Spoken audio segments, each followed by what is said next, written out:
Hey everyone, this is Pyro. Today I'm making a video about the basics of fire PvP. Now I'm not going to claim to be an expert, I'm just a guy with some experience, but there's currently not a lot of information around about fire PvP. I want to provide anyone thinking about trying it out with a solid starting point to work on top of. So, first I'm going to talk about some specs and some glyphs, gearing, and finally just outline some helpful resources for anyone looking for more information. At the moment there's two specs most fire mages are using, and both of them have very similar cores, so I'm just going to quickly outline that before talking about the big differences between the two. This is a basic skeleton for your fire PvP tree. Now as you can see, I've taken a lot of talents that you would expect me to take. You've got the Burning Soul, which reduces your pushback. You've got the increased range and increased critical strike chance on Fire Blast. You've got Blazing Speed, which is obviously a PvP talent. That's really one of your main defences against melee attackers. You've got the Impact Stun, which is great as a tempo builder and as a second interrupt, as well as your counter spell. You've taken Ignite, because it's one of the biggest damage dealers. It also contributes to your combustion when you're bursting. You've taken Cauterize, because it's really good. Okay, Cauterize is one of the best things in the fire tree. It will stop you from dying on so many occasions. In almost every single match that I win in Arena, Cauterize has gone off already. You have to ice block to get rid of it, that's fine. Gives you an extra 50% HP, almost as brilliant. Blast Wave is great, especially because it's only half a second global cooldown instead of 1.5. It's only a 15-second cooldown, which is quite quick. It's very cheap on the mana. It's great for a short slow. 70% is pretty good. Hot Streak is one of the main things in the fire tree as well. This is kind of one of your main damage dealers, but it's also great because it makes a long cast time spell into instant cast, which is obviously awesome. Can crit for a lot, does a lot of damage. It's great. Improves Scorch. Now, some people might not take this, depending on your playstyle really. Personally, Scorch is kind of like an auto attack for me. If I'm not doing anything, I'll probably just cast Scorch. So it's great to make it free because I don't have to worry about spending my mana on it. And there's a talent on the next tier, that you're going to see that will kind of explain why Scorch is such an auto attack for the fire tree. You've got Molten Shields, which is pretty much essential because without it, your Blazing Speed won't remove snare or root effects. And that's pretty important because if you get a speed boost and a warrior's got hamstring on you anyway, he's just going to keep pounding your face.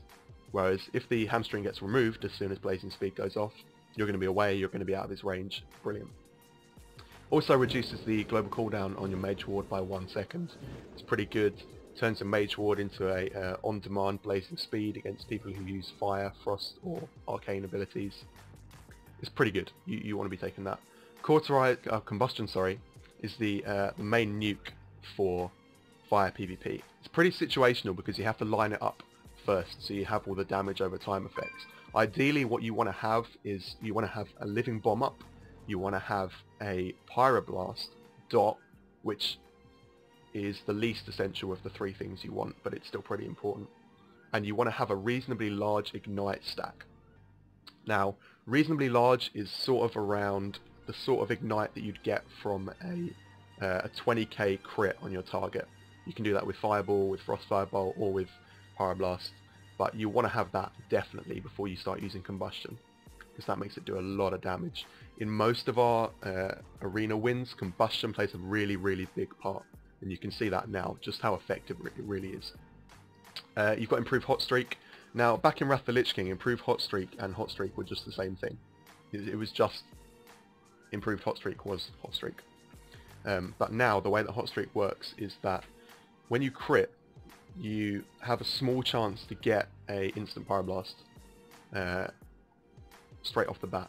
If you crit twice in a row, you automatically get it. It's guaranteed, which means that your critical strike chance is crucial to the amount of damage that you do. It's absolutely paramount. Critical strike is by far the most important stat for a fire mage, especially in PvP when you're trying to burst. Now the Fire Starter talent is one of the most enjoyable talents in the whole fire tree. This is one of the reasons why a lot of people are starting to play fire, because it allows you to cast your Scorch while running. This is awesome. It's amazing how good this talent is. It's really bread and butter for the fire tree. There's no reason not to take it, especially if you love casting Scorch while running, which I do. It's awesome. Now, we're getting onto the higher tiers now. You want to take Dragon's Breath. This move is awesome. It's unbelievably good. It's an AoE disorientate on a 20-second cooldown, and the only thing you have that DRs with it is itself, which you want to be careful about. But this move is a must-have for PvP. It's iconic. It's awesome. It feels really good using it as well. So you want to be using it quite a lot. It's a great CC. So yeah, I want to pick that up. Now, from here on out, it really comes down to playstyle, what you want to choose. Personally, I take the Improved Flame Strike. See, Improved Flame Strike is really good for finding rogues, and it makes your Blast Wave a lot more powerful, especially against pet classes like Hunters. And since you want to be slowing the enemy Hunter as much as possible, you're going to be using Blast Wave on cooldown. And if you can hit his pet at the same time, then do 4 or 5 times as much damage. It's really, really good, in my opinion. So I'm going to pick that up. Some people will take all 3 points in Molten Fury. Personally, I think this talent is good, and I would take it if I had spare points, but it's not that good. So I'm going to leave it for now. Next tier, you want to take all 3 points in Critical Mass. I have tried my spec without all 3 points, because I spent so much time casting Scorch that I thought the debuff's going to be up all the time anyway. So why do I need all 3 points? But it turns out that the amount of damage that you lose on your Living Bomb isn't worth the trade-off.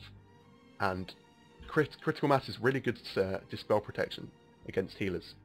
So if you're putting it up every time you cast Scorch, you're going to be covering a lot of your other spells from being dispelled. Especially moves like Combustion and Living Bomb, because we Fire Mages, we don't have any dispel protection. So you're going to want to take all 3 points in that. Pyromaniac, this talent is almost completely useless for PvP. It's very situational, and even if it goes off, it's really not worth it. It's only 10% haste, so we're going to leave it out. Living Bomb is one of your main damage dealers, so we're definitely going to pick that up. Now, this is the point where the two fire PvP specs differentiate from one another. You can either choose to go into the Frost tree, or you can choose to go in the Arcane tree. Now, both of these specs take improved counterspell, so we're going to pick that up right from the start. Gives you a nice blanket counterspell in case the person fakes you, or you can just use it as a 4-second CC against healers. It's really good. It's been a staple in mage PvP for a long time, so we're going to take that straight away. Now in my spec, I go into the Frost tree. We're going to take the Shatter talent, which increases your critical strike chance against frozen targets by 3 times as much. It's really, really great. Critical strike is what you really want as a fire mage. So this talent is awesome. And then in order to get to the next tier, we're going to have to put another 3 points in. Piercing Ice is perfect. Extra critical strike chance is brilliant. Extra 3%. There we go. On the next tier, we're going to take Improved Cone of Cold. Now, this is one of the most recognizable things about this fire PvP spec. The Improved Cone of Cold talent means that every time Cone of Cold comes off cooldown, you can freeze your opponents for 4 seconds, which then allows you to line up a Scorch into a Fire Blast, and if you've got the Shatter talent, it means you have a really, really high chance of both of them to crit, which then, because of your improved Hot Streak, will give you a free Pyro Blast. Then you can freeze the target again using Frost Nova, and then you hit them with Pyro Blast, and that has a high chance to crit. You're probably seeing where this is going. You can get some really high critical strikes, really, really easy to pull them off whenever you need them. It's really powerful. That's what this spec really relies on. We've got 1 point left, and there's not really anything else to put it in. The options here are you can put it in Icy Flows, which decreases the cooldown on your Frost Nova, Cone of Cold, Ice Block, and some other stuff which is only available to the Frost tree, so that's an option. Personally, I put the last point into Molten Fury. It gives you an extra 4% damage on targets that are low HP. Fire mages don't have an execute ability like a lot of other classes. We don't have Hammer of Wrath, we don't have execute, we don't have kill shot. So we really want to pick up the ability to kill low health targets where we can. So it's a good talent. We're going to take the last point there. Now, the other version of the fire PvP spec, instead of dipping into the Frost tree, it goes into the Arcane tree.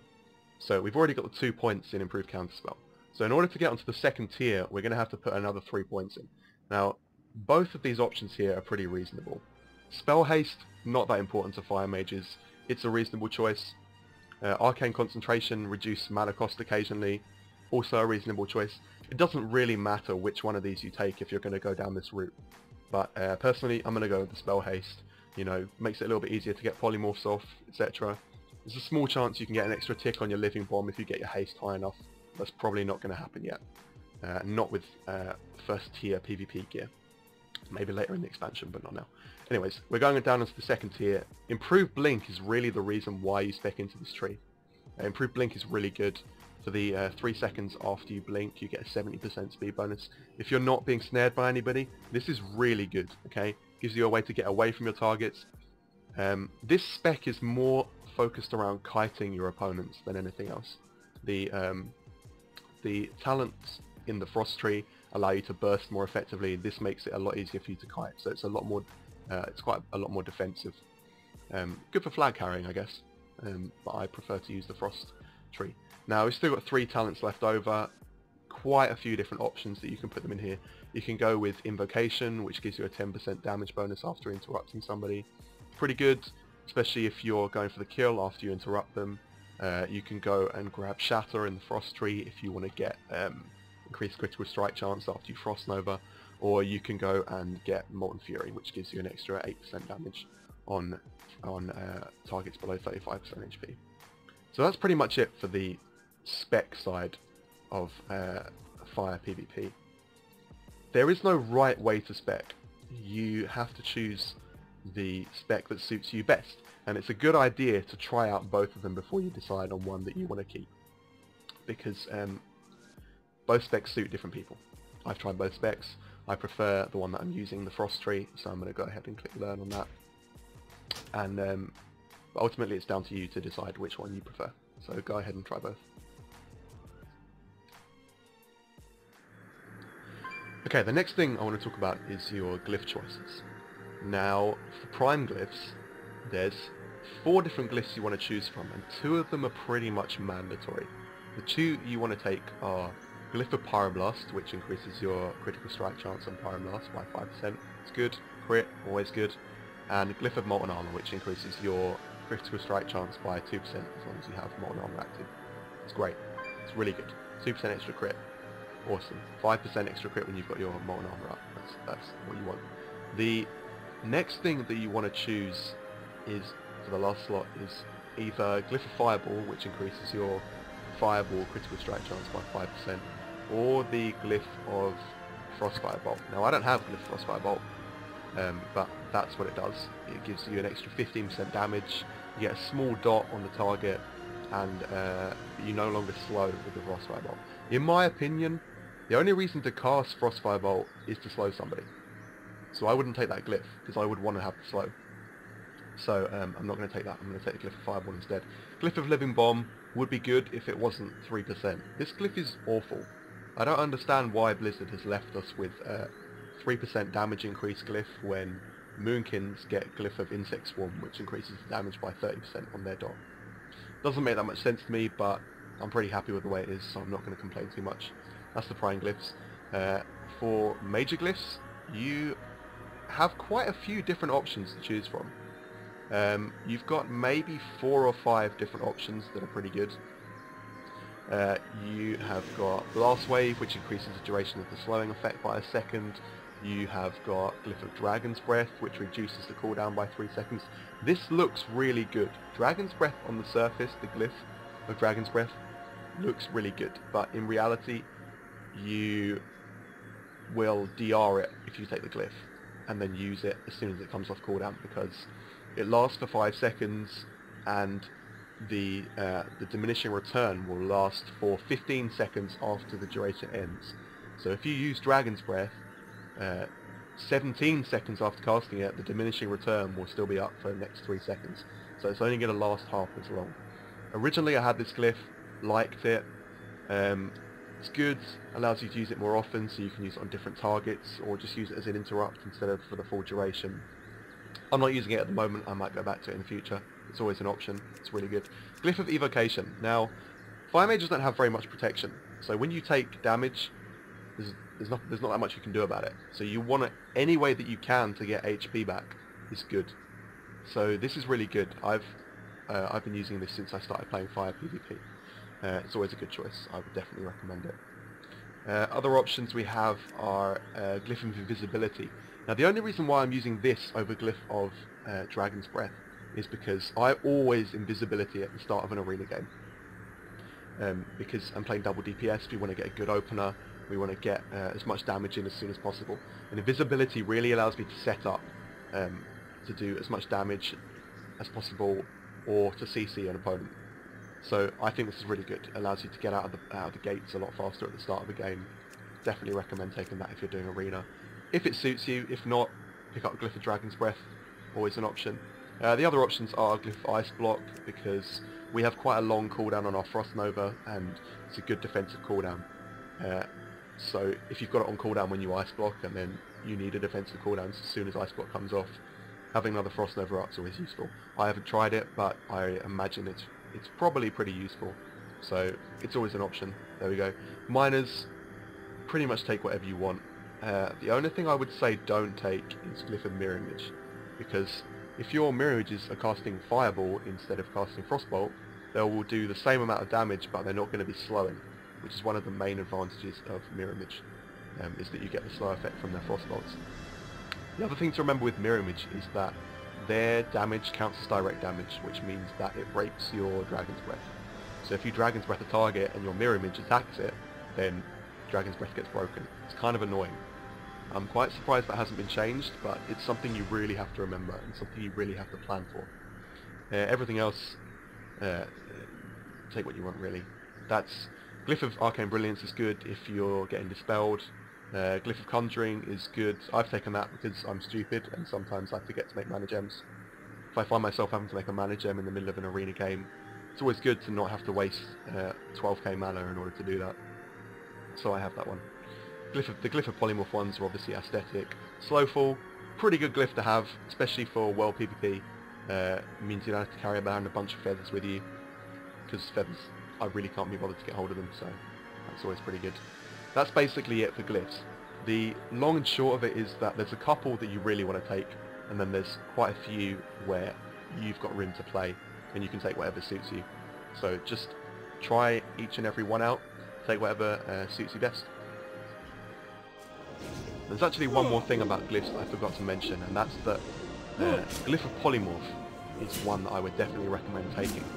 Allows you to switch targets in arena, allows you to polymorph people that being attacked by other people who use dots.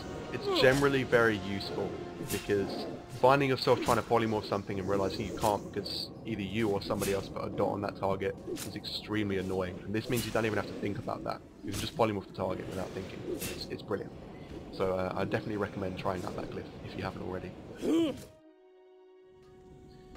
Now the last thing I want to talk about is your gear. Now gear choices in Cataclysm at the moment for PvP are not particularly difficult, because you want to take PvP gear in pretty much every single slot. And the choices aren't that many. I mean, obviously you want to pick up all your mage gear, which doesn't give you a lot of choices as to what the secondary stat you get is. But as much as you can, you want to be choosing crit over anything else. And that mainly applies to the off pieces. Now you want to get yourself 195 spell pen by whatever means possible. But when it comes to choosing most kits of gear, you're going to be one of choosing crit. Now apparently I'm being attacked.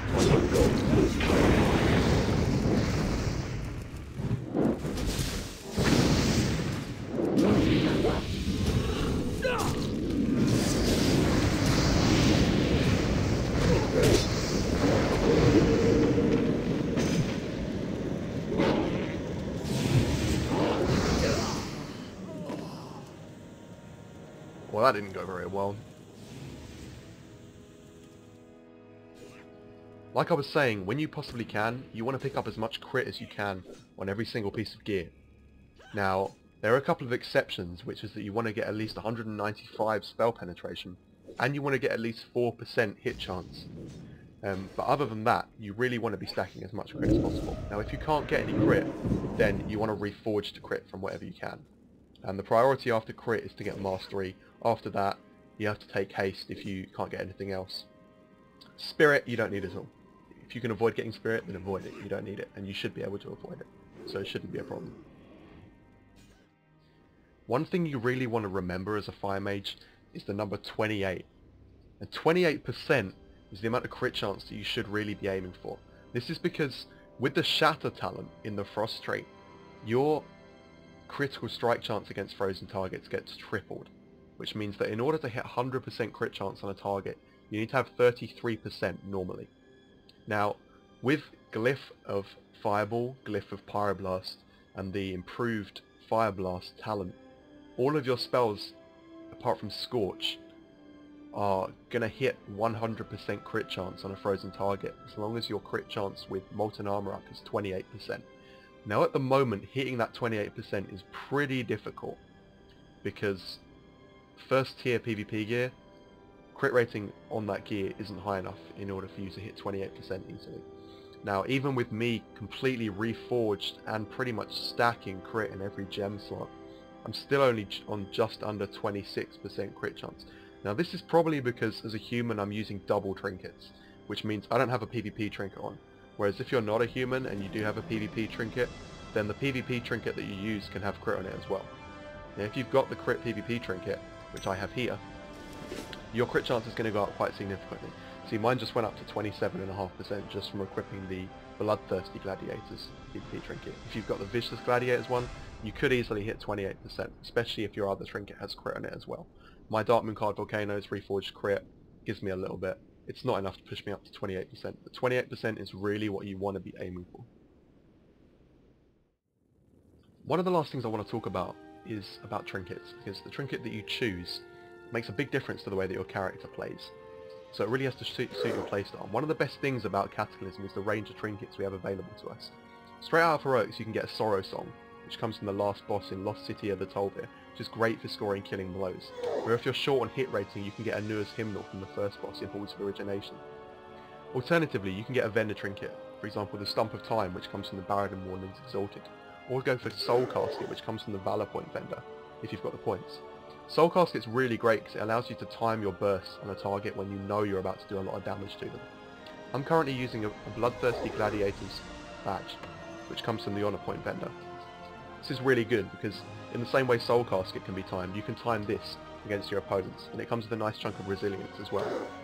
However, if I want to play defensive, then I'm going to use my Vicious Gladiator's Emblem of Tenacity. This is a really good choice as well, because you can use the maximum health bonus that it provides to stop yourself dying if you've got Cauterize up and Ice Block on cooldown. Now since I'm a human, I have 2 trinket slots in PvP, which allows me to use my Darkmoon Card Volcano as well. This is a really good choice of trinket, but because you can't time the burst, it's sometimes quite situational and sometimes it comes up when you really don't need it. It's still good regardless, but it's only worth it if you've got the money to shell out. Alright guys, that's almost it for the Fire PvP guide. Just wanted to mention a couple of online resources for anyone who's looking for more information about Fire PvP. There's a couple of posts on the forums, in the Mage forum. On the US forums there's a post by a guy called Bake, which is quite a long post. It's very informative, it's very good. You might want to check that out. There's another version of it on the European forums, which was posted by Burn Baby Burn, which is a copy and paste version for anyone who's playing on European servers. And if you're looking on YouTube, there is a couple of people who are quite renowned Fire PvPers. First one is a guy called Anaxagoras, who is youtube.com/FireMageryGuru. He's very good if you just want to watch a guy play Fire PvP very well. I believe he does Gladiator as Fire PvP, so he's very good. And another guy is AZN Calls, who is another Fire PvPer. Just posted another Fire PvP guide recently. Might want to check him out as well. He's very good.